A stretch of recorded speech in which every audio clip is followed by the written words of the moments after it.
Well, hi, good morning. Thanks for joining me once again here in my shop. And I'm going to go the next step.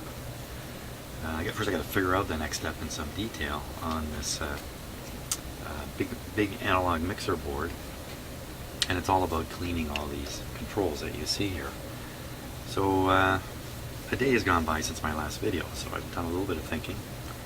And cleaning controls, that's something anybody who does electronic work like this for radios and that has to do regularly, because these kinds of controls, the sliders, these things, they eventually very often get dirt inside them.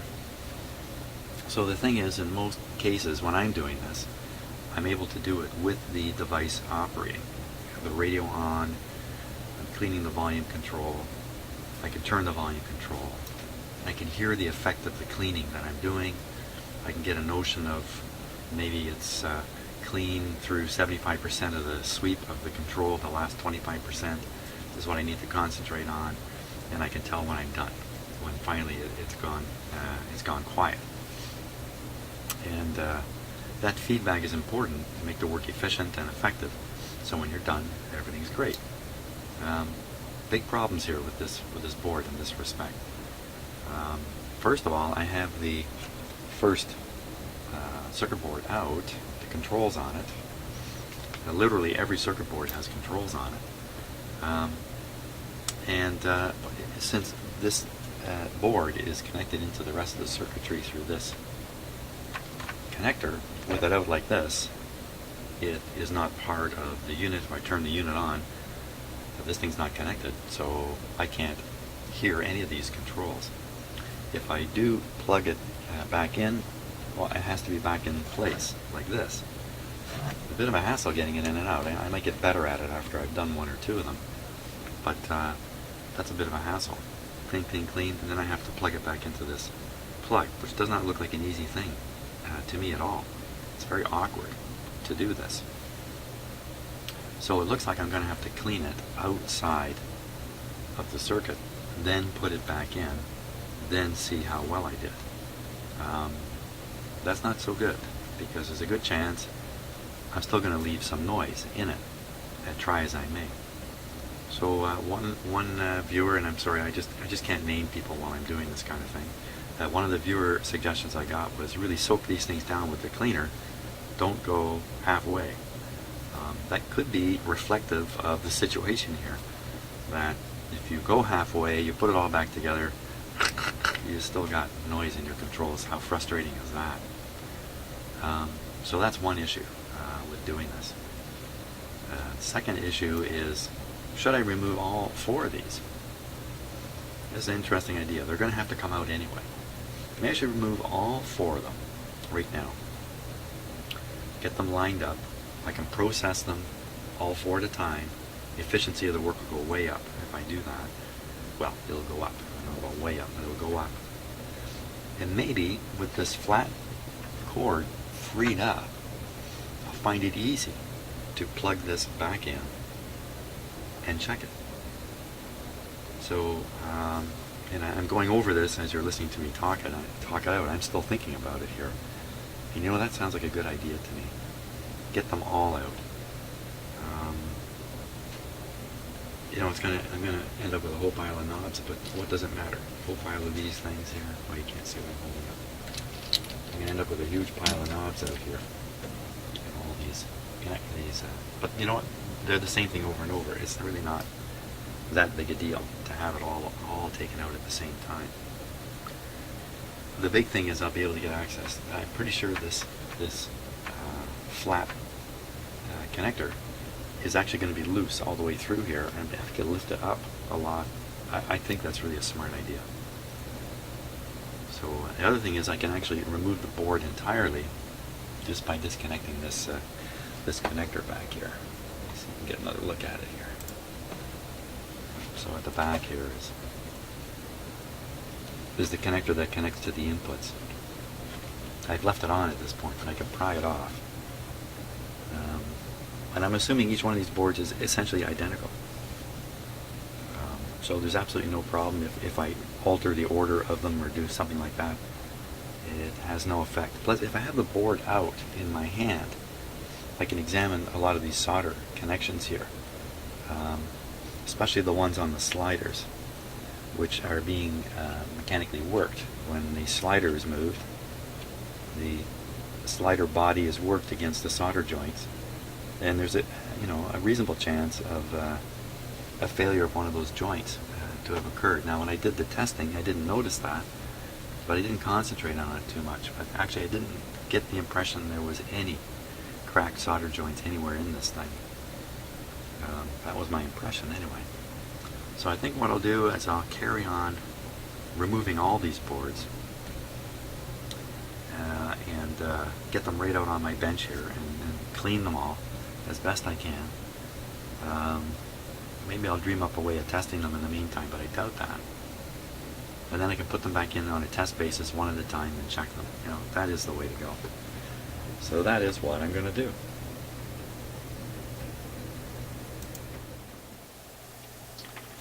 Okay, so the knobs are coming off pretty good. The odd one is a little bit sticky, but most of them are coming off pretty good. I'm just doing everything I can to not scratch the surface of the board, because I'm using a metal screwdriver here, but they're all coming off. Okay, knobs are off, and I mentioned earlier that this would be a more efficient approach. It's a much more efficient approach than doing these boards one at a time. No question about that.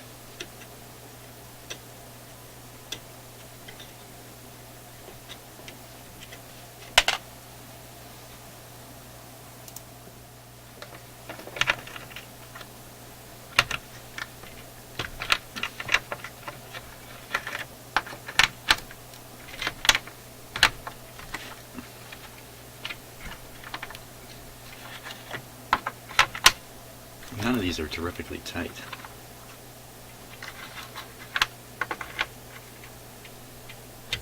Something to keep in mind when I put them back together.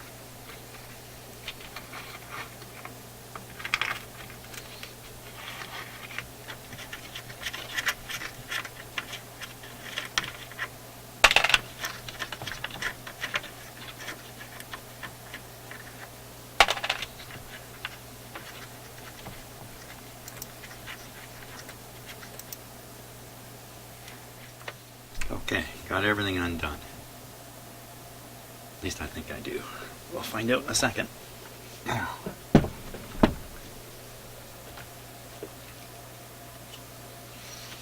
see if I can get this board out.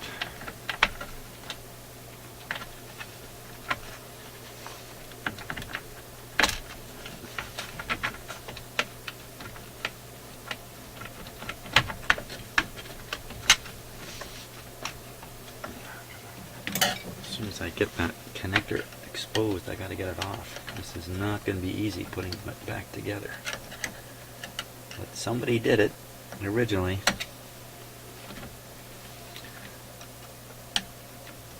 Which means I should be able to do it.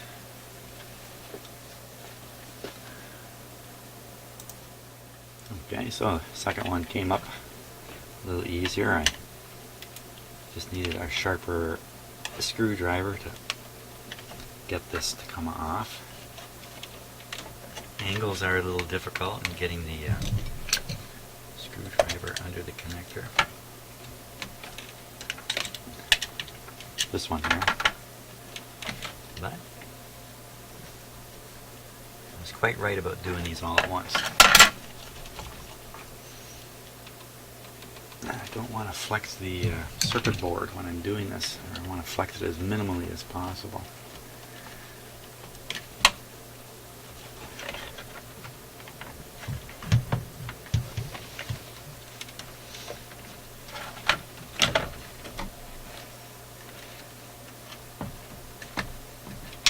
Of course, these are a little bit sticky, so you have to kind of break through the stickiness. Another curious thing I noticed about this is these two controls at the top of the board have lock washers installed in them, but none of the other ones do. just think that's kind of curious why that would be.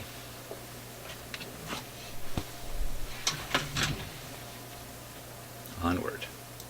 Okay, I got all those boards out. Really wasn't that difficult to do. Here's the flat cable, and sure enough it's completely loose, and that'll enable me to plug a board back in after cleaning it, connect it back to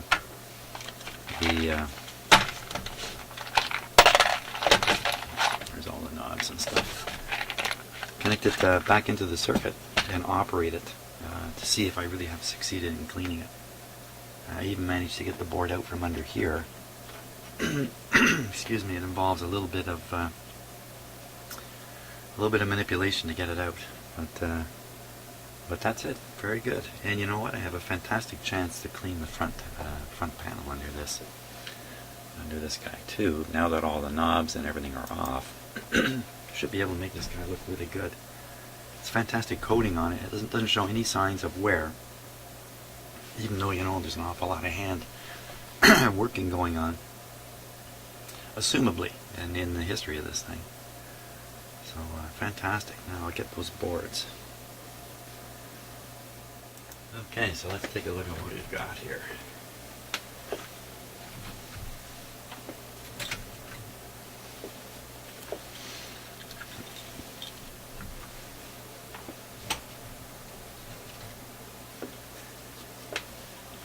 Some poor schmo went into work every day and built these exact boards day after day after day.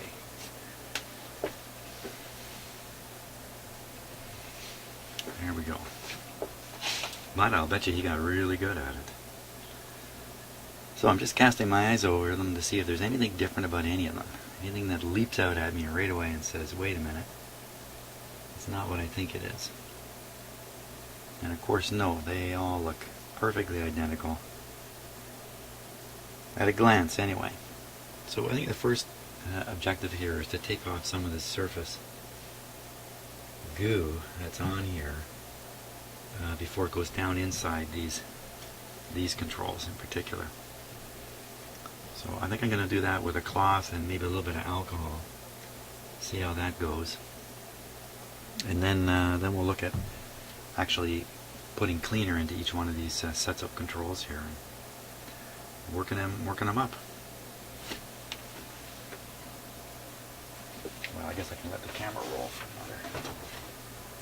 Uh-oh, very low. Very low on alcohol.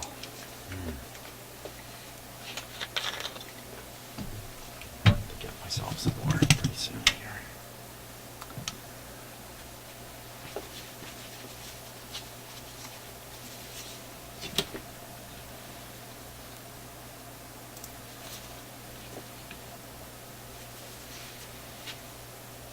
I'm picking alcohol because I just found that this is something I like using. I'm not afraid of it in any way. It's not poisonous or anything like that. It does a pretty good job on most things. And evaporates away after you're done. And I'm probably knocking crap down inside these controls here, but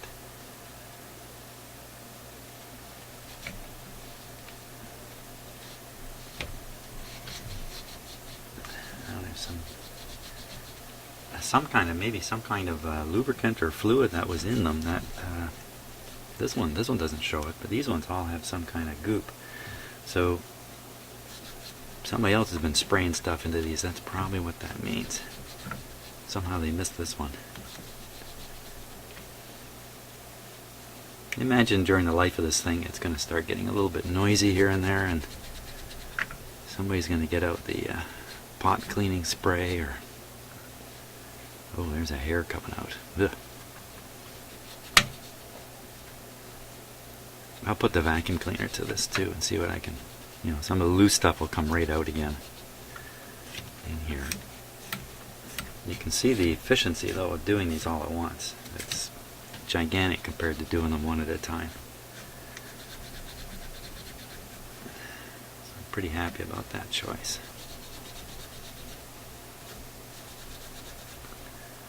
sure hope this knocks the hum and the buzz out. Now on the hum and the buzz, my microphones that I'm using in here, the one I was using to test, the regular microphone you're listening to me on right now, this one here, it was plugged into the high impedance input, just because of the type of connector that's on the end of it, and I kind of thought I had it in a low impedance input. High impedance circuits act more like antennas than low impedance circuits, which is exactly why you want low impedance circuits in a situation like this. Much less likely to pick up a hum. You need a little more oomph in the signal strength in a low impedance arrangement.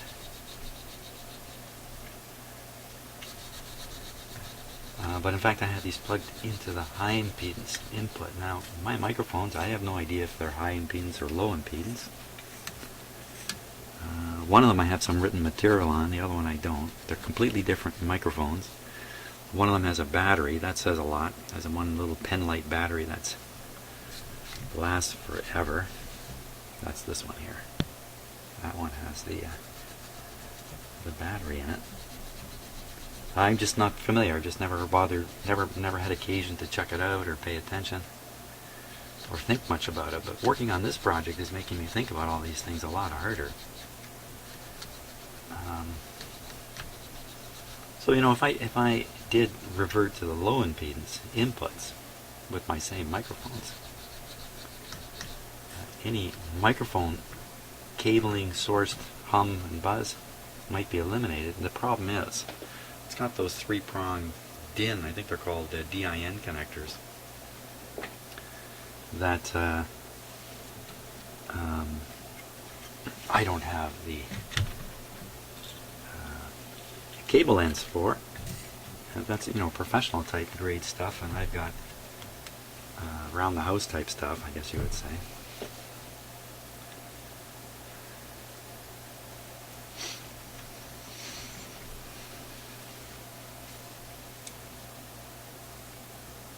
Time for a new cloth.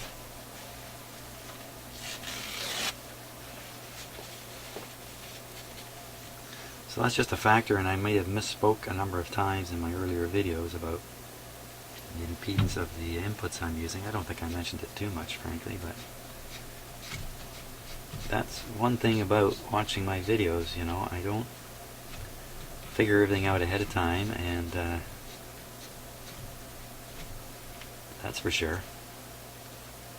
And because I'm not trying to teach anybody anything.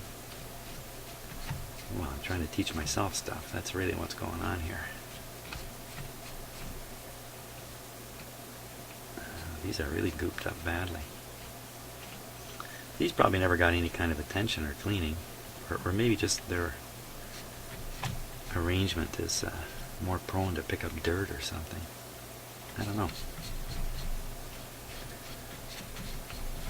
Okay, so you don't need to watch me do all this. I've almost done it. This part of it anyway. Watch your ears.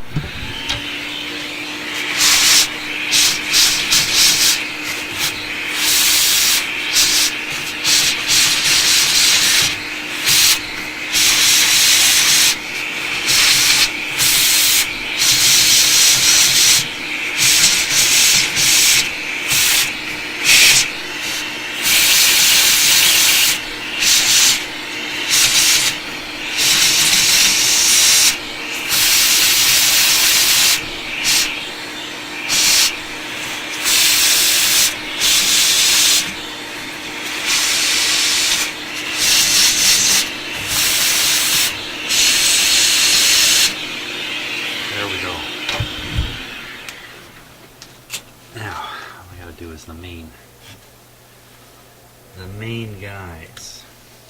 You know, I think these ones are really dirty because they've been sprayed a lot. That's what I think has happened to them.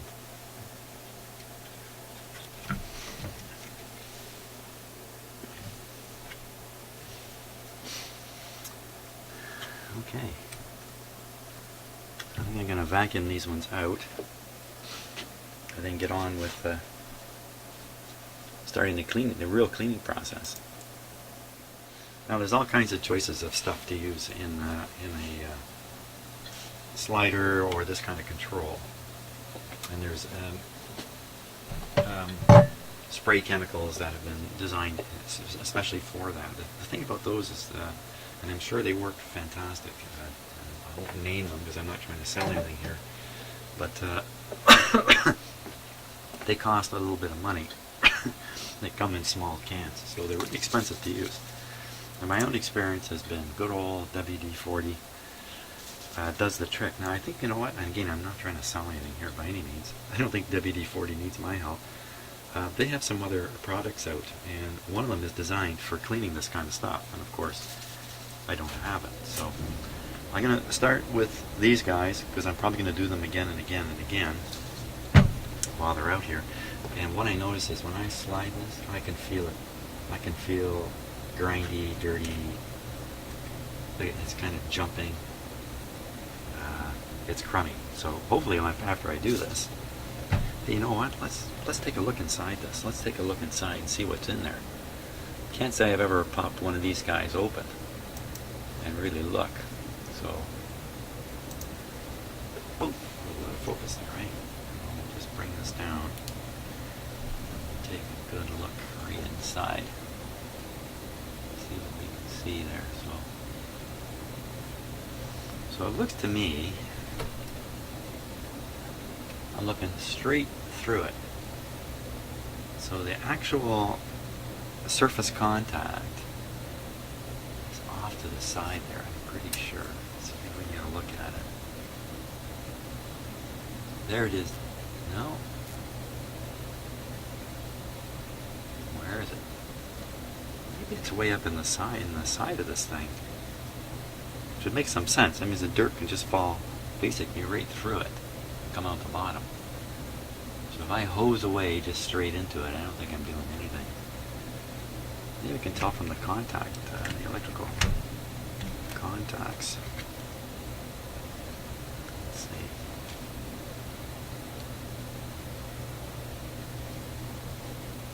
With my camera there, I've got some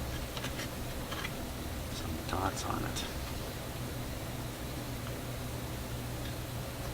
See, I'm thinking if it is just on one side, then this terminal down here will also be on one side. It is. Aha. Looks like it's on this side. Look at the other set here. They go right across.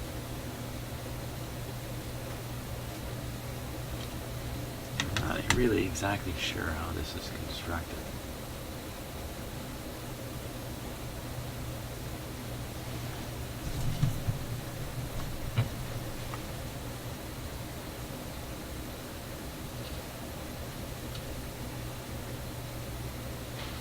You know what, it could even be up on the top here somehow.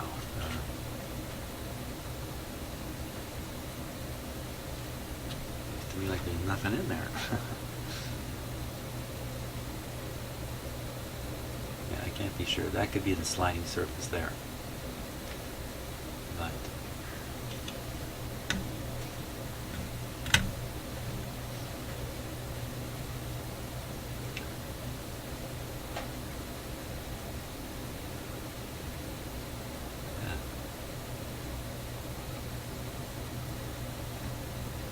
can't tell where the thing is. But it's not just straight in. It's not that simple.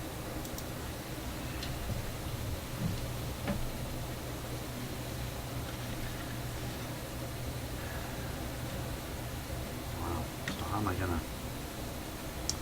It's way up in the top part here. Perhaps this is why it was recommended to me to put a lot of spray in. Because much of it is not going to get to the right spot. Plus I can rotate this thing, especially if I have a lot of fluid in it, work it back and forth.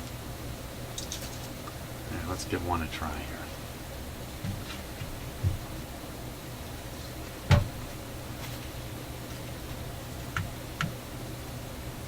First, feel it. It's actually scary to move. It's so clunky. Spray it from underneath. No.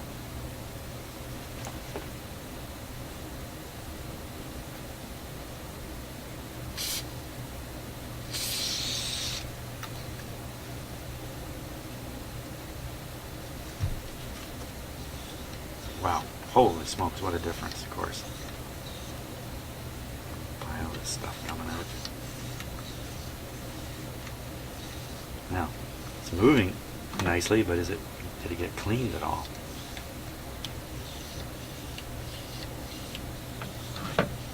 This is the problem I'm going to have with this.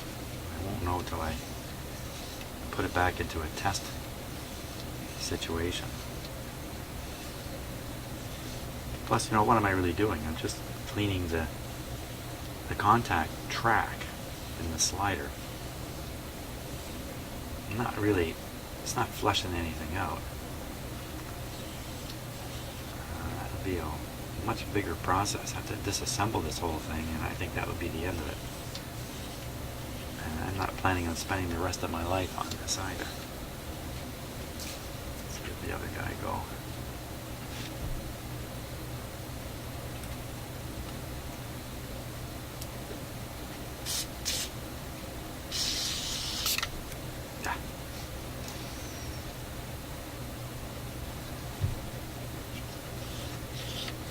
Really loosens it up. One thing about WD-40 is it has a very pleasant smell.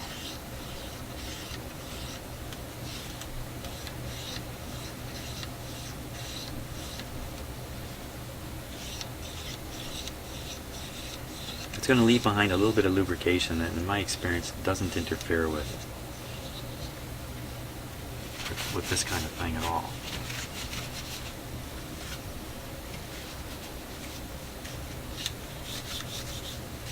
WD-40 is a pretty good cleaner too. Look at that. Just the alcohol couldn't remove the little bit of solvents or what dried whatever it was, and this is just taking it right off.